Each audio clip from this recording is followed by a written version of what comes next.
So we're about to enter draft week.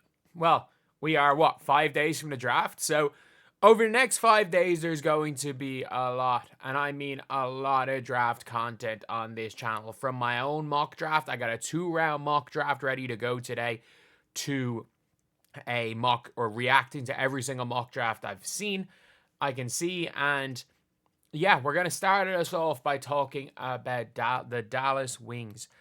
And the fact the Dallas Wings, it does not look like there is any price a team can pay for Paige Bueckers. So this is an article from Front Office Sports from Annie Costabal, who is obviously who's there, what used to be at Chicago Sun-Times.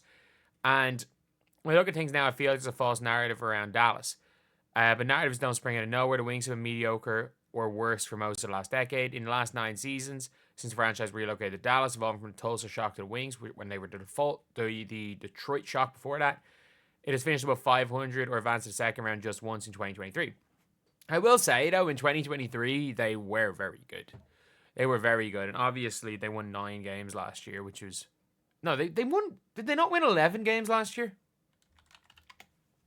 They won 100% won more than 9 games last year. No, they only won 9. Jesus. I thought the Sparks won 9. I didn't realize they were 9-31. That's mental. And like they started off, if I'm not mistaken, they don't start off 3-3 or something. Over the years, multiple stars requested trades, including Liz Cambridge, Skylar Diggins, Alicia Gray, Marina Mabry, Satu Sabali walked as well. Let's not forget that. Natasha Howard announced during the season that she was not coming back. Like, the season still had... I'm pretty sure as soon as they got mathematically, like, knocked out of the playoffs, they made the video. But, yeah. But once Fred Williams got fired, I knew the support there was gone. And that the only way I could stay in the league is if I was living near my family on the West Coast. Cambridge wrote, Diggins spoke about the lack of support from the organization during first pregnancy. And several WNBA sources downplayed the idea of front office sports. So those same sources have indicated there was interest in expressed in trading for the number 1 overall pick in the immediate days and weeks and follow the draft lottery in November. But those incoming calls were almost completely dried up, indicating perhaps that no team feels it has the leverage to pry Bueckers away from Dallas.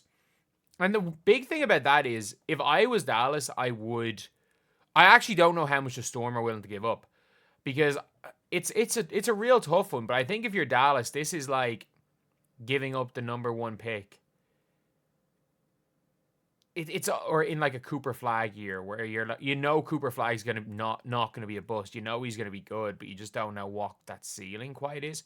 Like, you don't know if Cooper Flagg has superstar potential, but when it comes to like the Wings with Paige Bueckers, like, you don't know if there's all W potential, but she probably walks in as an all-star versus Malonga, who is a project.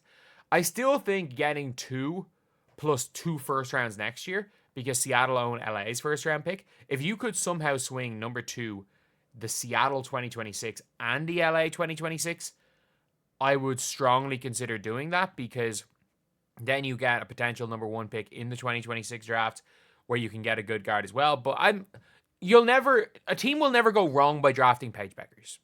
They won't. Like, especially with the way Paige Bueckers played towards the end of the year.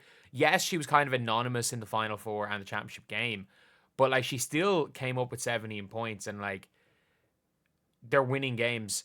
Again, I don't trust Paige Bueckers late in a game creating a big shot in a close game, but that's what they've Arike for. So the one player stuck in Dallas is Arike. I woke up feeling like a traitor because I was really clapping when a certain team scored.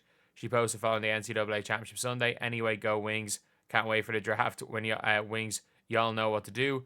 Arike has been hinting Bueckers would be a wing for weeks. And the guard said last month she was entering the draft. Arike tweeted, I thought the plan was to travel the world and make TikToks. Fair enough. Howard Meg, though, was very wrong with that one. But again, look, he knows enough that there has to be some truth to it, but not enough truth that she's going to not go into the draft. Ogunbowale's loyalty to the Wings has been indication since the team drafted her at the 5th overall pick in 2019. The franchise committed to being among the upper echelon. Remember last season they announced plans to new practice facility? She looked at me and said, are you buying a house in Dallas? Trammell told Front Office Sports. I said, are you? And goes, yeah, I'm going to have to buy one downtown. Trammell got fired, which is You could see when they lost to the Wings at the end of the season, like she knew she was done. But Arike might be the best player for Paige. It's a weird one. I think the perfect coach for Paige would be like Rashad Mazian, who would play almost like a egalitarian type offense, a college type system, and the ball's in Paige's hands to play make a lot. I do think Paige is going to be very much an off the ball player, with the Dallas Wings, and yeah, it's going to be an interesting one. She's had opportunities through her service, the league, to explore other options. She's never once considered it. In 2024, the Wings brought in 2 new investors. And it's mad. The Wings are technically the highest value team in the WNBA. Like, that is the mad thing. But I do hope with the Dallas Wings, I think they had a good offseason. I actually think they did well for the Satu trade. I genuinely think they got quite a good bit out of the Satu trade. And the fact they were able to turn that into a Dejanay Carrington. And I think there's an argument to be made that Dejanay Carrington has more value on a winning team than Satu Sabally. I think you can make... I don't know how true that argument is, but for the Wings specifically, with Arike there, or more on a winning team around Arike, like you gotta put defense and you gotta put shooting and off ball players around Arike, and that's what Dejanay is.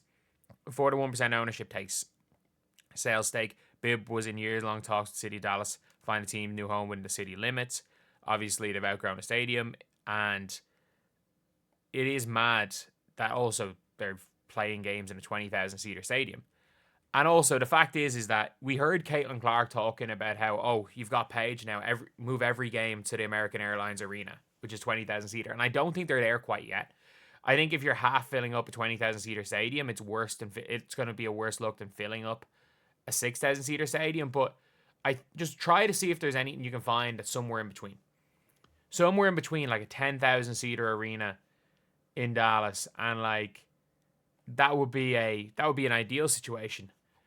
Because I don't think they're there yet, but I mean, Paige is going to sell tickets, which is another reason why you do what they do, or why they're going to do what they do and draft Paige Bueckers. There should not be a trade, because when you've got a team that lacks excitement and you've got a rookie that's going to bring excitement, especially without Paige ended the year.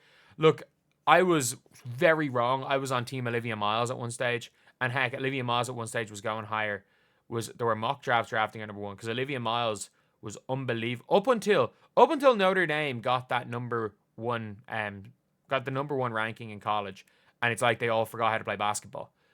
Olivia Miles was looking like the best guard in college basketball, not named Hannah Hidalgo.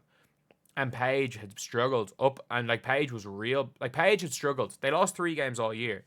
And you can look at box scores and say Paige played well. She had terrible fourth quarters against Notre Dame. She had a really good, then really bad fourth quarter against USC, and then she had a really bad fourth quarter against Tennessee. And with Gina Auriemma throwing her on their bus for all that. So there was a point in time where you're like, oh, maybe the Paige Bueckers that was there a few years ago doesn't exist anymore. But I do have to say, the way Paige Bueckers ended the year, you're taking her number 1 and you're not entertaining anything. You are taking Paige Bueckers, because even if this goes wrong, you've still got a year of Paige Bueckers selling out all the tickets. And the last thing you want to do is you don't want to be the GM that turns down a star for Paige Bueckers. That turns down, or that gets rid of Paige Bueckers and she becomes a star. You don't want to be that GM. But anyway, yeah, that's pretty much it. Let me know what you guys think in the comment section below. And it is the start of draft week. Obviously, there's going to be other stuff covered on the channel, but the vast majority of it's going to be draft week. I'm going to probably make a video about every single projected first round pick, talking about their strengths, talking about their weaknesses, and talking about where I predict they're going to go in the draft, and talk about what teams they would suit. So I will be doing that for every single first round pick over the between now and Monday. Hope you guys enjoy. There's going to be a lot of content here about the draft. See you guys.